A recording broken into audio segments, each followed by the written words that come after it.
बता देता हूँ कि सिलेंडर हेड में क्या क्या लगे होते हैं। तो सबसे पहले 10 mm की मदद से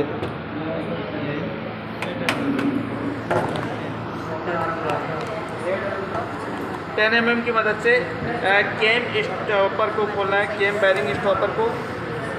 ठीक है, ये बोल्ट ओपन हो गई, केम बैरिंग स्टॉपर। उसके बाद 8 mm की मदद से आपको रॉकर पिन का स्टॉपर का खोलना है।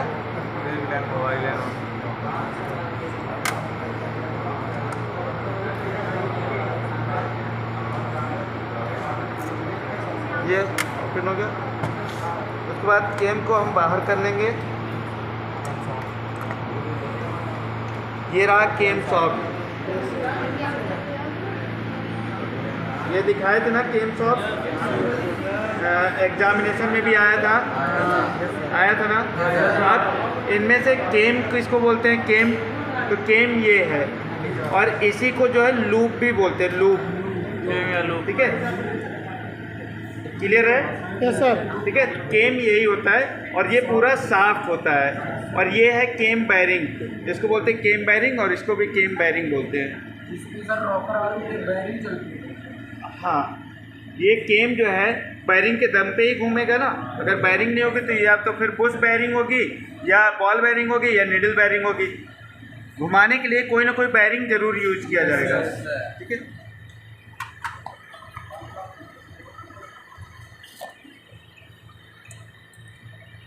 रॉकर पिन को निकालने के लिए हम लोग स्टेट बोल्ट का यूज करते हैं, और इस तरीके से 2-3 थ्रेड इसमें कस दिए जाते हैं। ठीक है, ऐसे कस देंगे, ये आसानी से खींच के हम लोग बाहर निकाल लेते हैं, और ये रॉकर आसानी से यहाँ से बाहर आ जाएगा। ये देखो, ये आ गया। अब ये जो स्टॉपर नट लगा हुआ था वो कहाँ पे लगा हुआ था? यहाँ पे, इस पे लगा हुआ था। अब जब ये इस पे लग जाएगा ऐसे, तो ये क्या होता है, ये लॉक हो जाता है, फिर ये घूम नहीं सकती और ना ही बाहर आ सकती है अपने आप। ठीक है, तो इसलिए इसको लॉक किया जाता है।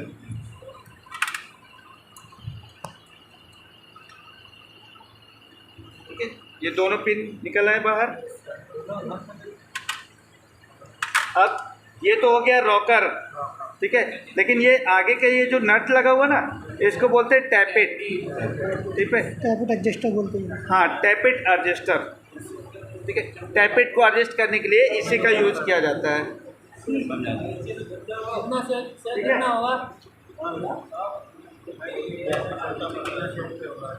है, ठीक है, ये टैपेट एडजस्टर बोलते हैं इसे। ओके,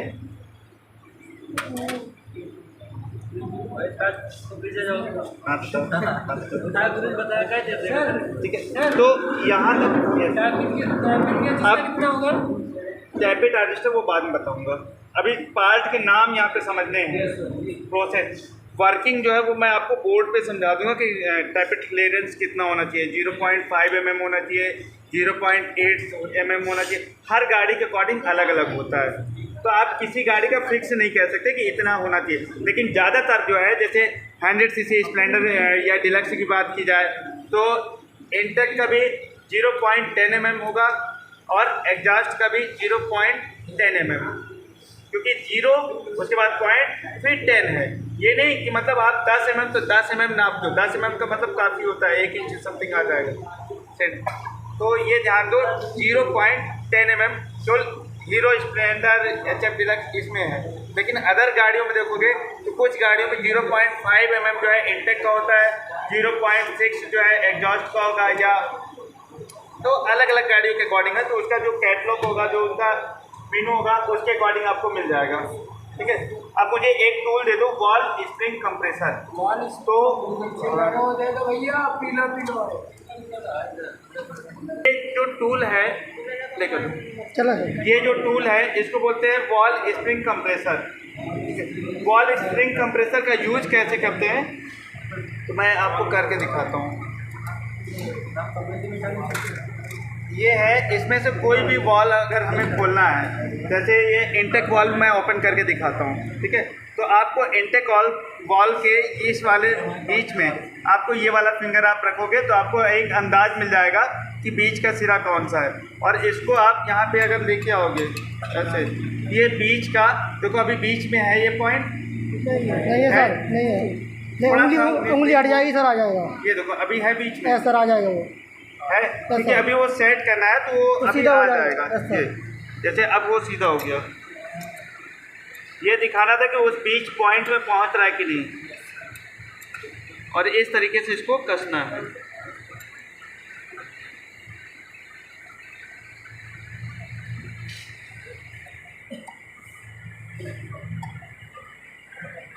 अभी देखो अभी ये बीच के पॉइंट में है क्या? Yes sir.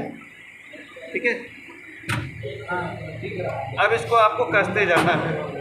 जब आप कसते जाओगे तो एक टाइम ऐसा आएगा कि इसका वॉल प्लेचर, देखो अभी एक वॉल प्लेचर जो है थोड़ा रोशनी की ओर, ये जो है अलग अलग हो गए। ये देखो हिल रहे हो रहे, ये देखो हिल रहा, ये अलग हो गया। अब इसको अगर हम पलट दे जरा सा, इसको अब हम पलट दें अगर, तो ये वॉल प्लेचर बाहर आ जाएंगे। ये देखो ये दोनों वॉल प्लेचर बाहर आ गए मेरे हाथ में, आ गए। इसको क्या बोलते हैं? Wall pleasure. ठीक है, दिख रहा है सभी को? वॉल प्लेचर, वॉल प्लेचर यहाँ पे वॉल पे लगा होता है, वॉल कैप पे प्लेचर कैप होता है। प्लेचर कैप में ये वॉल प्लेचर लगे होते हैं। ठीक है, उसके बाद इस टूल को हमें अलग कर देना है, तो हमें फिर से वापस खोल देना है।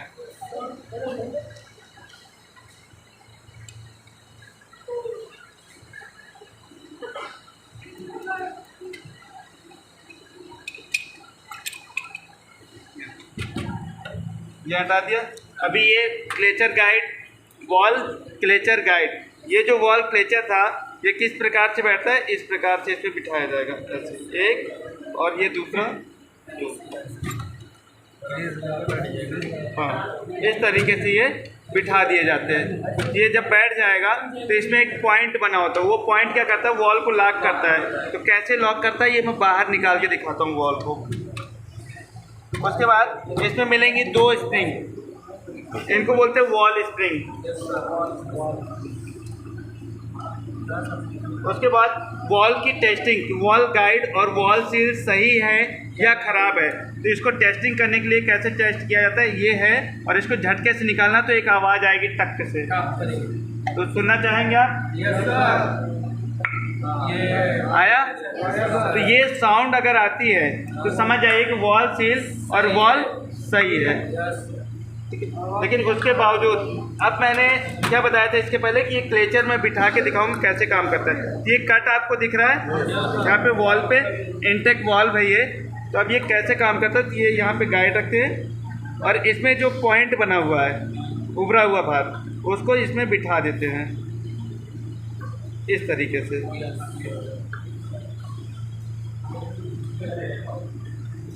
इस तरीके से जब ये बिठा दोगे तो ये लॉक हो जाएगा पूरी तरीके से। फिर अगर मैं इसको ताकत से खींचूं भी ये नहीं निकलेगा। ठीक है, ये समझ में आया कैसे बिठा हुआ है? तो इसका भरा हुआ हिस्सा होता है उसमें कट में बैठ जाता है। हाँ, अब इसके अंदर क्या क्या चीज़ें हैं? तो लॉन्ग नोज प्लाई ले लेना। इसके बाद इसके अंदर लगी वॉल सील। वॉल सील का काम क्या होता है कि जो इंजन ऑयल ऊपर आता है तो इंजन ऑयल में रिसाव करके अंदर ना पहुंचे। अगर यहाँ पे पहुंच गया तो क्या होगा? काला धुआं देना चालू हो जाएगा वॉल सील अगर कट गया तो इसलिए वॉल में इंजन ऑयल अंदर ना जाए, इसलिए वॉल सील लगाई जाती है। तो मैं आपको वॉल सील भी निकाल के दिखाता हूँ कैसा होता है।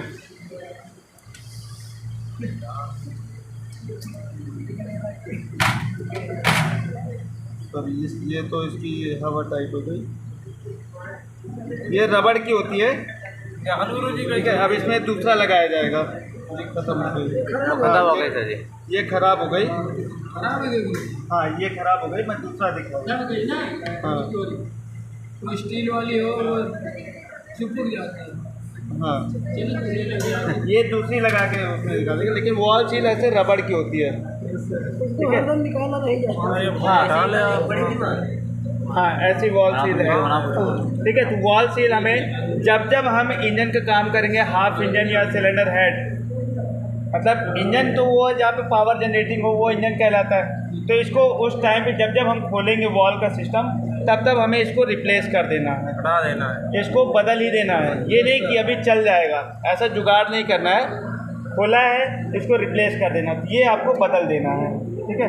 और इसको नया लगाने के लिए क्या करना है, सिर्फ वॉल सीट को लेकर के इसके ऊपर रख के गाइड के ऊपर, इसको बोलते हैं वॉल गाइड। इसके अंदर जो ये चीज़ लगा हुआ है, ये चीज़, इसको बोलते हैं वॉल गाइड।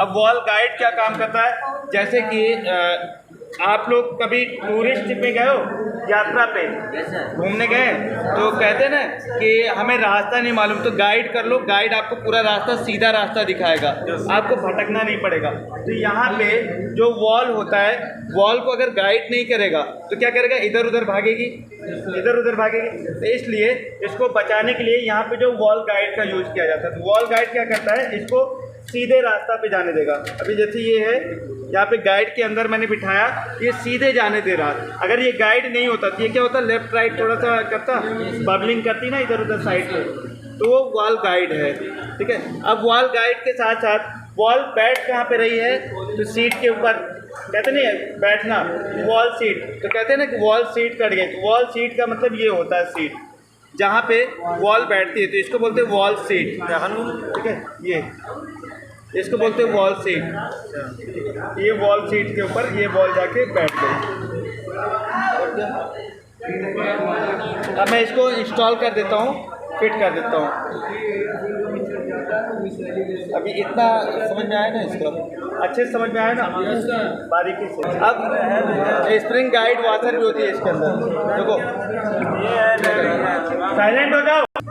तो इस पे जो है, जैसे मैंने बताया ना, वॉल गाइड होता है, तो वॉल गाइड के नीचे एक वॉशर और लगी होती है, जिसे बोलते हैं स्प्रिंग वॉशर।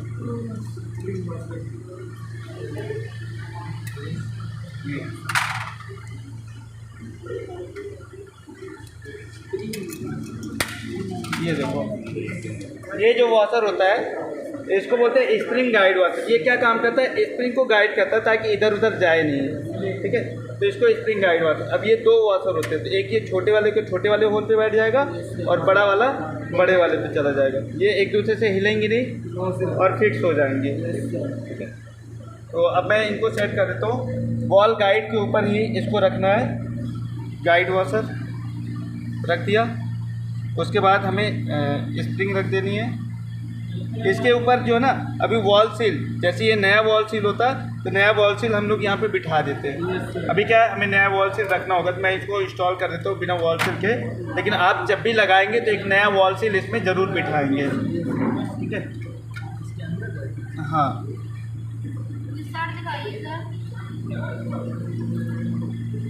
स्प्रिंग बैठ गई। अभी वॉल डाल देता हूँ मैं।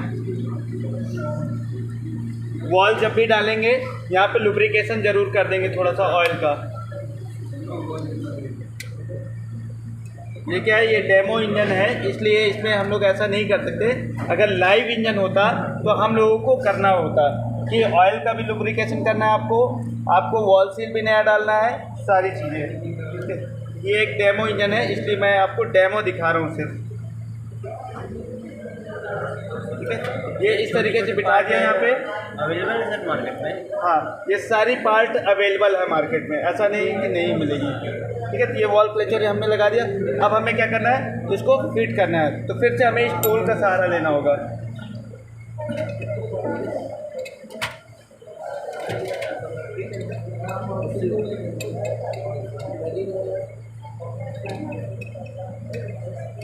और ये उसी तरीके से नीचे बिठाना है जिस तरीके से बिठाए थे, और वापस इसको फिर से कस दो।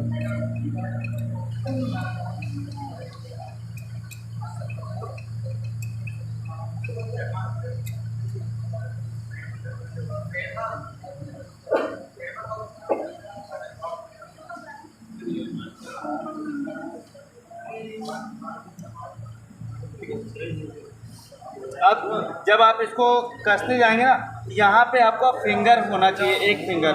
क्यों होना चाहिए? क्योंकि क्लेचर जो दो भाग में है, तो एक भाग जैसे ही आप दबाते हो ना स्प्रिंग को, एक भाग होगा कि कभी ऊपर आने की कोशिश करेगा, कभी नीचे होगा।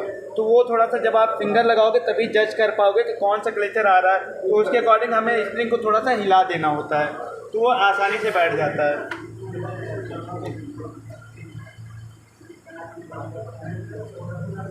देखो ये जा रही, अभी इस साइड वाला क्लेचर जो है हमारा थोड़ा ऊपर उठा हुआ है, इस साइड वाला।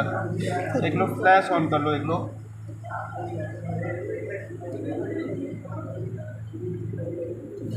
देखो इस साइड वाला क्लेचर जो है ऊपर की ओर है, उधर वाला, और इधर वाला नीचे की ओर जा रही। तो इसको हमें सही से बिठाना होगा। तो फिर से हमें यहाँ पे फिंगर रखना है और इसको कसते रहना है, कसते रहना है। तब तक कसना है जब तक ये आसानी से बैठ नहीं जाए। देखो एक बैठने की पोजीशन पे है, दूसरा भी बैठने की पोजीशन पे, लेकिन इसको अभी और कसना है।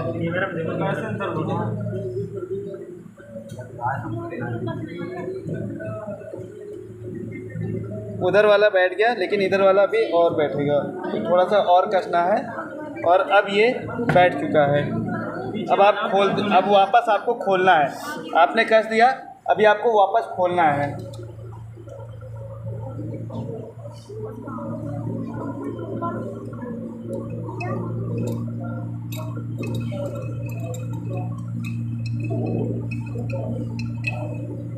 ये देखो बैठ गया प्रॉपर, दिख रहा है। तो आसान है, लेकिन इसमें भी बहुत से लोग परेशान होते हैं क्योंकि उनको आइडिया नहीं होता बिठाने का। तो ये प्रैक्टिस के दौरान आएगा, जब आप लोग प्रैक्टिस करोगे, ठीक है। तो आपको इसकी भी प्रैक्टिस करनी होगी, ठीक है। फिर हम लोग जैसे खोले थे ठीक उसी प्रकार से केम शाफ्ट को हमें इंस्टॉल कर देना है। तो हमने केम शाफ्ट लगा दिया, ये देखो आसानी से बैठ गया केम शाफ्ट। उसके बाद जी नहीं, हाँ, उसके बाद चेन शाफ्ट बेरिंग लॉक लगा दिया, ठीक है। रॉकर हमें सेट करने हैं। किसी किसी गाड़ियों में जो है रॉकर अलग, अगर स्कूटर की बात करेंगे ना, स्कूटर जैसे एक्टिवा हो या प्लेजर हो, जिसमें या कुछ पल्सर की बात करेंगे, पल्सर गाड़ी है, तो किसी किसी में जो है ऑटो डी कंप्रेसर कट भी आता है, ऑटो डी कंप्रेसर कट। तो उस दौरान क्या होता है कि ये वाला जो पॉइंट होता है ना हमारा, ये वाला पॉइंट, तो उसमें जो है ये वाला पॉइंट उठा हुआ होगा हल्का सा, ठीक है, ऐसे उठा हुआ होता है, ठीक है। तो वो ऑटो डी कंप्रेसर कट आता है, और उसका केम जो होगा, केम भी एक अलग डिजाइन का होगा। ये मैं स्कूटर के सिलेंडर हेड पे आपको दिखा दूंगा कि स्कूटर का सिलेंडर हेड कैसा होता है। हाँ, 4 वॉल के भी होते हैं, तो कंफ्यूज होने की जरूरत नहीं होती है। अब गजन पिन डालने का तरीका जो होता है, देखो अभी क्या है, दोनों एक जैसा है, दोनों सेम है, लेकिन यहाँ पे क्या है, इसका होल इधर है और इसका होल उस साइड है। तो जब इधर के गजन पिन अगर डालेंगे, गजन पिन कह रहा हूँ, रॉकर पिन, तो रॉकर पिन ऐसे डालेंगे तो ये वाला होल इसके सामने आएगा, और इसका जब डालेंगे तो इसको इस तरीके से डालेंगे ताकि इसका होल इसके सामने आए, ठीक है। तो इसका भी विशेष ध्यान देना है। और जब भी डालेंगे तो ऑयल ज़रूर यूज करना, लुब्रिकेशन। हाँ, और इस तरीके से स्क्रू ड्राइवर की मदद से आपको ढेल देना है। नहीं जा रहा क्योंकि नहीं, इसका टैपेट कूलर आता है, टैपेट कूलर की मदद से आपको ये लूज करके आप जब डालोगे तो आसानी से ये चला जाएगा, चला गया आसानी से। फिर ये टैपेट क्लियरेंस बाद में करेंगे, ठीक है, पीछे। उसी प्रकार से इसको भी, लेकिन ऑयल का यूज हर जगह पे करना है। बैठ गया। अभी क्या करना है, इनके होल्स मिलाने हैं। देखो यहाँ पे ये होल्स को मिलाने हैं, ठीक है। ये होल मिल गया, अभी ये होल मिलाना है।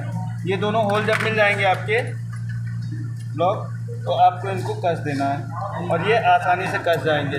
जब मिल जाएंगे तब, अगर नहीं मिलेंगे ये नहीं कस पाएंगे। और 8 mm की टी स्पैनर की मदद से आपको फिर से कस देना है। तो इनका भी देखो फ्लैट लॉक के अकॉर्डिंग टॉर्क से कसना होता है, कितना टॉर्क है। तो इनके भी टॉर्क रेंज चाहते हैं, छोटे वाले टॉर्क रेंज से आप कसोगे तो एक टॉर्क मिल जाता है कि इतने टॉर्क में देना। तो कैटलॉग के अकॉर्डिंग हर गाड़ी का अलग अलग होता है कि 8 mm का बोल्ट का कितना टॉर्क होना चाहिए, 10 mm का कितना टॉर्क होना चाहिए। तो ये मैं आपको बोर्ड पे समझा दूंगा। सर टैपेट का जैसे कितना होना चाहिए? टैपेट क्लियरेंस अगर इंटेक है तो 0.5 mm भी हो सकता है, 0.10 mm भी हो सकता है, लेकिन ये हर गाड़ी के अकॉर्डिंग अलग अलग होता है। एक एग्जाम्पल दिया जाता है कि किसी गाड़ी में अगर 0.10 इसका है तो 0.8 8 मतलब सॉरी 8 नहीं 10 ही, क्योंकि अगर HF डिलक्स का मुझे कंफर्म है तो मैं उसका बता देता हूँ, HF डिलक्स हो या स्प्लेंडर प्लस हो तो 0.10 mm इंटेक का होगा और 0.10 mm एग्जॉस्ट का होगा। स्टार सिटी का 8 mm इंटेक। अब यही टैपेट क्लियरेंस अगर आप मेरे पास मेनू है, आप TVS लैब में जाएंगे तो वहाँ पे भी आपको मिल जाएगा, देखो ठीक है। हाँ ये है टैपेट क्लियरेंस, ये इसको बोलते हैं। इसके साथ 9 mm का सॉकेट भी होगा, ठीक है। 9 mm का सॉकेट भी यूज कर सकते हैं, इसकी मदद से आप टैपेट को एडजस्ट कर सकते हो। तो यहाँ पे फिलर गेज का भी यूज किया जाता है, ठीक है। फिलर गेज क्या होता है, ये है फिलर गेज, इसका भी यूज किया जाता है। जब भी आप इसका यूज करोगे तो इन पत्तियों में हमें ऑयल का यूज ज़रूर करना है, ठीक है। ऑयल